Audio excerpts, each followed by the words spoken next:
Hello, Cancer, Sun, Moon, Rising, and Venus signs. Kamusta kayo? Sana po ay nasa mabuti kayong kalagayan. Welcome back po sa Star Tarot.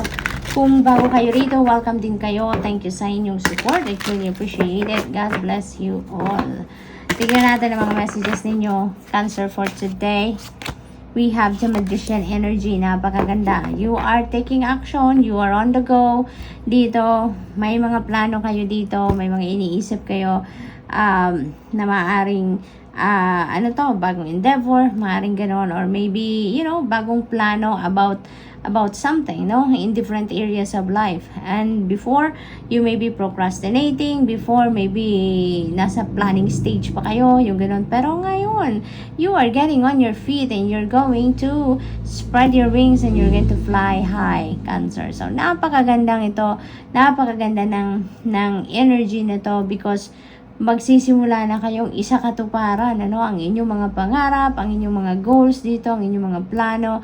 Kaya makakaasa kayo dito na susuportahan kayo ng Divine Universe. Kasi, 'di ba, kung sino yung nagte-take action, yun ang sinusuportahan, 'di ba, ng Divine Universe. Agad-agad tutulungan ka because you are taking action, ginagawan mo ng paraan, ginagawan mo ng paraan na makalapit ka doon sa mga goals ninyo, sa mga pangarap ninyo, sa mga ina-envision ninyo for yourself, hindi ba? Kaya napakaganda nito. There is something new dito na gagawin kayo or sisimulan kayo, Cancer, kaya good luck.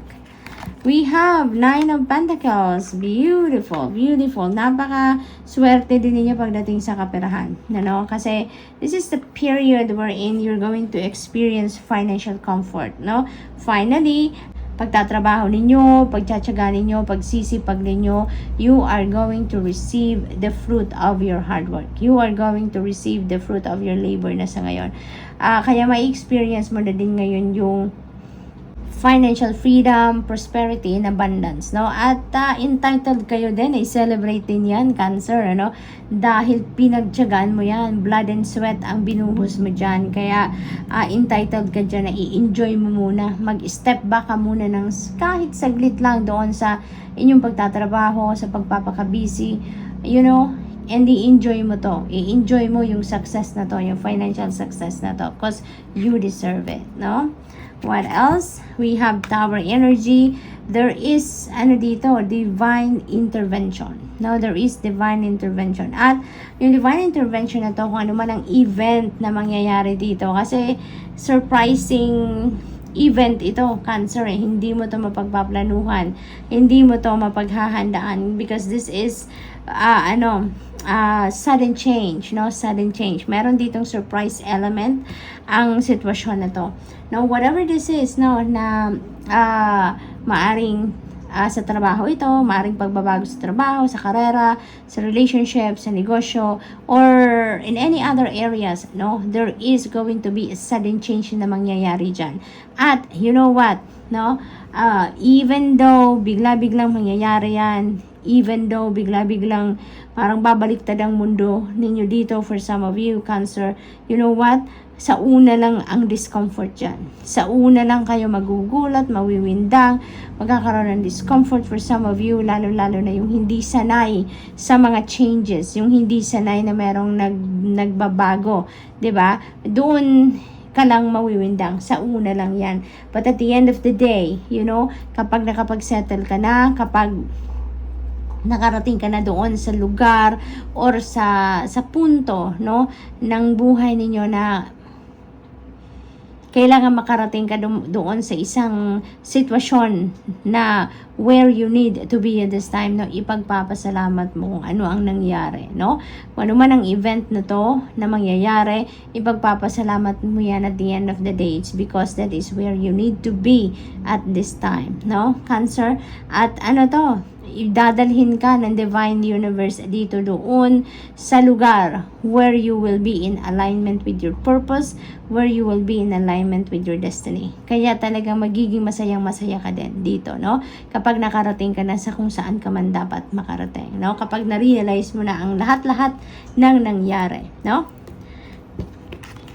So, we also have Two of Wands. Ayan. So, may mga choices dito na pinagpipilian kayo, Cancer.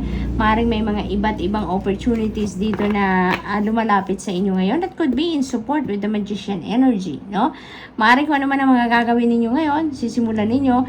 That could be, maaring yung opportunities na to na lumalapit sa inyo, maaring that is in support, no, dito sa mga gagawin ninyo. Kaya napakaswerte din ninyo, no? At iniimbitahan din kayo dito ng Two of Wands, no, na makinig din kayo sa inyong intuition. Always check in with your intuition, lalo na sa mga pagdedesisyon ninyo, sa mga pagpipili ng mga choices dyan or options na meron kayo, yung mga ganon. So, before you jump into something, before you decide on something, make sure that i-consulta muna ninyo ang iyong intuition so that you will be guided accordingly, no? So that i-direct kayo sa tamang daan, sa tamang choice, sa tamang decision, no? So, good luck, Cancer. That's all I have for you for today. Thank you for watching. Love and light. Namaste. Hello, Scorpio. Sun, Moon, Rising, and Venus signs. Kamusta kayo? Sana po ay nasa mabuti kayong kalagayan. Welcome back po sa Star Tarot. Kung bago kayo rito, welcome din kayo. Thank you sa inyong support. I truly appreciate it. God bless you all. Tignan natin ang mga messages ninyo, Scorpio. Kung unang mensahe ninyo ay Ace of Cups. Napakaganda. Swerte-swerte ninyo ngayon. You are so blessed, Scorpio. Dahil ang Ace of Cups, this is a new beginning energy. At marami kayong mga biyayang matatanggap dito, no? At yung mga biyayang yan ang maghahatid sa inyo dito sa mga bagong simula, no, dito sa new beginnings na to, no?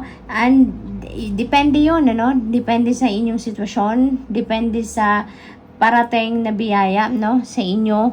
Kaya iba't iba ang maaring areas ng buhay ng iba't ibang Scorpio dito na magkakaroon kayo ng mga fresh start, no? Yung kung ano yung parating sa inyo dito ng mga blessings, Scorpio, that is going to come in abundance, no? Sobrang dami, no, na more than enough for you, more than enough para i-share ninyo sa mga mahal ninyo sa buhay. More than enough yan para sa inyo, sa inyong pamilya, so that you can also share that with other people. Kasi parang you are also a very generous person, Scorpio. You're also very compassionate, no? Kaya parang ginagamit ka din sa ngayon, as a channel ng Panginoon para makatulong sa ibang tao, no? Through you. Makapag-provide ng support, no, ang Panginoon sa ibang tao through you. Kaya parang ginagamit ka dito as a channel, no, of the goodness ng Panginoon, no? Yung mga pagbabagong ito, yung pagsisimula ito ng kung ano-ano mang bagay na to sa buhay ninyo, that could be in different areas. This could be 1 or 2 areas or maaring marami, no, ng mga areas ng buhay ninyo ang bibiyayaan ng Divine Universe. This could be love, no? This could be new love and romantic relationship. This could be an opportunity to travel, 'di ba? Maaari din na this is financial opportunities, bagong trabaho, karera, negosyo, no, mga ganon, or maaaring oportunidad dito para sa inyo para magkapamilya na, makapag-settle down na, no, yung mga ganon ba. It could be different, no, for each of you. Kaya good luck po, Scorpio. We have Wheel of Fortune na yan. Sobrang swerte talaga ninyo sa ngayon. Wheel of Fortune, this is good luck and good fortune on your side sa ngayon. Scorpio, parang iikot dito yung wheel, no? Iikot dito yung gulong ng buhay or gulong ng pala, di mga ganon, no? At itataas kayo, dadalhin kayo ng Divine Universe doon sa itaas naman. Kasi maaaring nasa punto kayo ng buhay ninyo ngayon na nasa baba kayo, no? Hirap na hirap kayo, may mga struggles, may mga challenges, may mga problema siguro, at ngayon, the universe is going to rearrange itself, no? Para na maging maayos ang inyong sitwasyon, para gumanda ang iyong sitwasyon. Kaya yung swerte, no, na nababalot sa inyo sa ngayon ni Scorpio, yun ang magbabago ng inyong mga sitwasyon. There are going to be positive changes dito, may mga positive transformation na mangyayari sa buhay ninyo para mas maging maayos na ang inyong kalagayan kahit ano man ang inyong sitwasyong pinagdadaanan sa ngayon, ano? Kaya ang swerte ninyo, ang swerte. At yung swerte ninyo, hindi lang yan limited to finances, hindi lang yan limited to one thing or one area sa buhay ninyo. Maaring buong buong lahat ng areas ng buhay ninyo ay maaring siswertehin kayo, maaring aayusin ng universe yan sa ngayon, no? Para maging maayos na ang inyong kalagayan. So, what else? Oops, tumalon. Dalawa pala sila. So, we have the moon energy. Ayan. So, dito naman, yung parang may mga, kayo dito, may mga intuitive messages or may mga symbols, signs, synchronicity siguro na natatanggap dito, no? At yan ay gabay sa inyo ng Divine Universe, no? On how you're going to navigate your situation sa ngayon, lalong-lalo na maraming pagbabago ang maaring mangyari sa buhay ninyo, no? So, pay attention to that, no? Pay attention to the symbols, to the signs, synchronicities na maaring nakikita ninyo, na-encounter ninyo, and also, yung yung mga intuitive messages ninyo, lagi ninyong papakinggan, lagi kayong makikinig sa iyong intuition because that's very important guidance para sa inyo, no? And then also dreams, no? Pay attention to your dreams as well, Scorpio. Kasi yung gabay na to ng Panginoon sa inyo, hindi lang ito limited to those symbols or signs or intuitive messages, but also through your dreams, no? The universe is sending you messages then to guide you, no? So talagang you are so blessed sa ngayon, Scorpio, no? What else? We have Page of Cups. Ayan. So, this is, news, no? This is good news. This is wonderful news na parating sa inyo na ikakakilig ninyo, no? Maaring related yan dito sa Ace of Cups, no? Yung mga balitang ito, maaring related yan sa mga blessings na paparating sa inyo, no? For others of you, this could be something, no, na maghahatid sa inyo ng financial abundance or prosperity, so maaring financial opportunities, no? Balita ito ng mga siguro job openings or mga offers, no? Yung mga ganon. Or maaari din na mga imbitasyon ito, no? Social gatherings, maaring ganon. Maaring merong mag-iimbita sa inyo for parties, maaring ganon pagtitipon, yung mga ganon. Or maaari din na may offer of love ang iba sa inyo dito, Scorpio, no? If you are single, lalo-lalo na. And if you are looking for love, maaring ito na yung pagkakataon siguro na makatanggap ka dito ng balita, makatanggap ka dito ng imbitasyon, for a date. Maaring someone is going to ask you out, no? Yung ganon. So, good luck. That's all I have for you for today. Thank you for watching. Love and light. Namaste. Hello Pisces, Sun, Moon, Rising, and Venus signs. Kumusta kayo? Sana po'y nasa mabuti kayong kalagayan. Welcome back po sa Star Tarot. Kung bago kayo rito, welcome din kayo. Thank you sa inyong support. I truly appreciate it. God bless you all. Pisces, pauna mensahe ninyo ay Nine of Swords. Ayan. So, si Nine of Swords, this is anxiety. No? This is anxiety. This is stress na maaring nararamdaman ng iba sa inyo.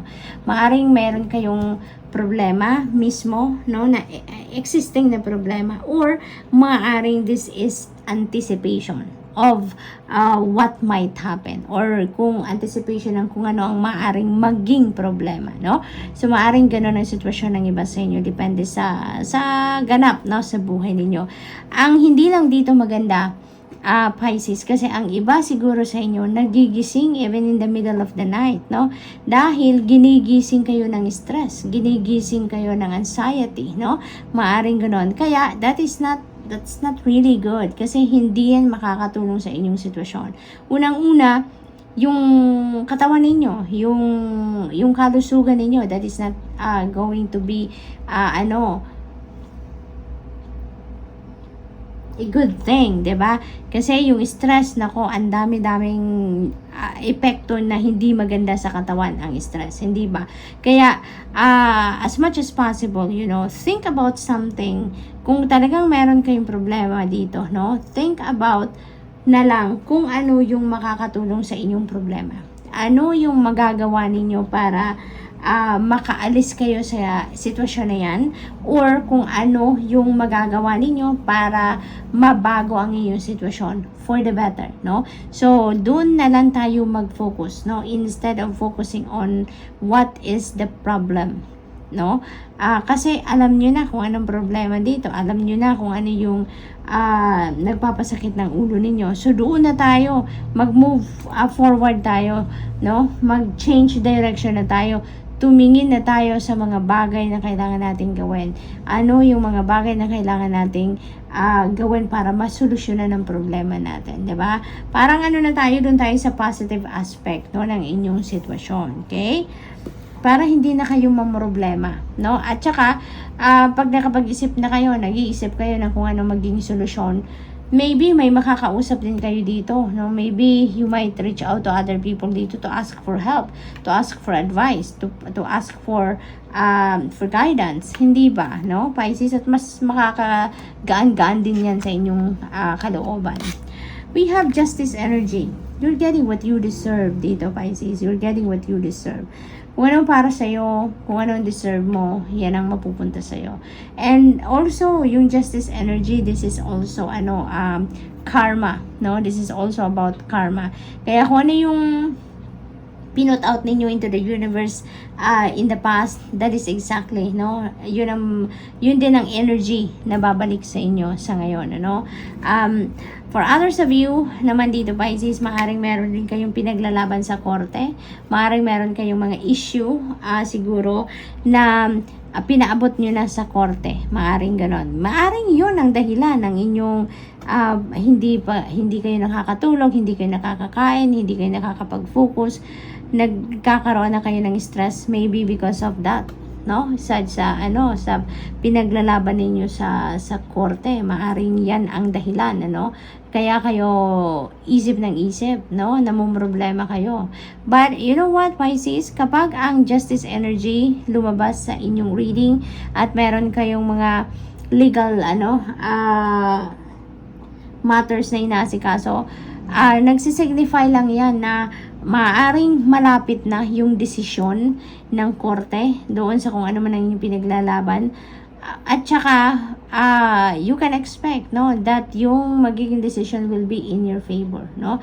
May ganong ganap dito ang justice energy sa reading kapag dumating ito, no? Kaya, kung may ganon kayong sitwasyon, don't worry, no? Don't worry. Kasi kung anong para sa'yo, yun ang makukuha mo. Kung anong deserve mo, yun ang makukuha mo. At, magiging pabor, no? Magiging pabor sa inyo kung ano man ang magiging desisyon. Mas makakalamang ka, kung baga, doon sa kung sino man ang opposing party, no? Kung meron mang hatian ng kung ano man, tulad ng kung child custody, yung mga ganon, mas kayo yung makakalamang sa oras, kung baga, no? Kaya wag kayong mag-alala, Pisces. Just focus on what is positive, what is the best possible outcome sa inyong sitwasyon, nang sa gayon, positibo din ang pangyayari or sitwasyon, no, na maa-attract ninyo, okay? So, we have the Empress energy, beautiful energy, napakaganda nito because this is very abundant and prosperous energy. And this is also Mother archetype, no? Kaya, maaari din na ang iba sa inyo is very nurturing, very caring, very loving, no, na Pisces. At maaring ang iba sa inyo dito is going to give birth to a baby. Maaring manganganak na kayo or buntis kayo ngayon, maaring ganon, or could be your person, no? Maaring yung person ninyo ang buntis or manganganak, no? Maaring din ganon ang ganap, or maybe, you are also taking care of people around you. Maaring ikaw yung punong abala sa pag-aalaga, hands-on siguro kayo sa pag-aalaga ng mga tao sa paligid niyo, pamilya, yung mga ganon, Pisces. This could also signify opportunities linked to your money, career, and finances, no? Maaring may mga bagong oportunidad dito na dadating sa inyo at yun ay maghahatid sa inyo ng financial success, no? Maghahatid sa inyo or magbubukas ng bagong money path para sa inyo, Pisces, no? So that is also possible. We have Ace of Pentacles. Holy moly, talaga naman, ano, when it rains it pours, hindi ba, Pisces? And maybe, this is what you deserve. Kaya wag na kayong mag-alala, wag kayong mamroblema. Focus lang kayo doon sa mabuti, sa positibo, sa abundance and prosperity. Nang sa gayon, yun talagang ma-attract ninyong energy towards you, Pisces. Tignan ninyo, may justice, you're getting what you deserve. We have prosperity and abundance, and ang Ace of Pentacles is another prosperity and abundance energy. Kaya definitely, magsisimula kayo dito ng bagong sitwasyon, pangkaperahan, Maaring may bagong trabaho dito, may bagong negosyo, may business venture, may bagong business partnership, or maaring meron ditong career opportunity na talagang maaring lucrative, At yun ang sisimulan ng iba sa inyo dito, Pisces. Maaring along those lines ang biyaya na parating sa inyo dito, And this could also be a windfall, Maaring windfall din ito. Maaring meron ditong pamana sa inyo, malaking kaperahan. Maaring meron ditong bigla-bigla na lang lalapit sa inyo at magbibigay sa inyo na regalo kasi maybe hindi nyo na naalala, baka in the past natulungan ninyo ang taong yan and now it's the time for them to pay back, para sa kanila. Maaring ito yung nagkaroon din sila ng opportunity na makapag bigay din ng biyaya sa inyo, ng tulong sa inyo, So, maaaring may ganang ganap ang iba sa inyo dito, Pisces, And definitely, this is a new beginning in your money, career, and finances. Kaya napaka-exciting ng period na to kasi magkakaroon na kayo dito ng financial freedom, Magkakaroon kayo dito ng financial success. So, good luck, Pisces. And that's all I have for you for today. Thank you for watching. Love and light. Namaste.